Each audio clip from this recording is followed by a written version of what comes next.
2 वर्षापासून पोटाचा त्रास होता मला. लास्टच्या 6 महिन्यापासून मला खूप ब्लडिंग होत होतं कंटिन्यू.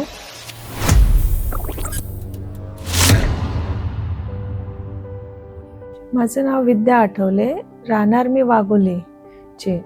माझं खूप 1-2 वर्षापासून पोटाचा त्रास होता मला. लास्टच्या 6 महिन्यापासून मला खूप ब्लडिंग होत होतं कंटिन्यू. तर राहत नव्हतं. तर मी इथे नोबल हॉस्पिटलमधून सरांनी मला नंतर मेडिसिन वगैरे दिले, पण कमी होत नव्हतं. तर सरांनी मला सर्जरी सजेस्ट केली होती, रोबोटिक. तर रोबोटिक सर्जरीने मला आता काल माझी सर्जरी झाली आहे. तर माझा खूप 99% पेन कमी झालेला आहे त्याच्यामुळे. तर सरांची ट्रीटमेंट खूप चांगली आहे. हॉस्पिटलचा पण स्टाफ इथलचा चांगला आहे. सर्व वेळेवर सर्व ट्रीट केलेलं आहे मला. तर आता मला डिस्चार्ज होईल. काल माझी सर्जरी झाली, तर आता मी ओके आहे एकदम. तर थँक्यू नोबल हॉस्पिटल, थँक्यू सर्व स्टाफ हॉस्पिटलचं.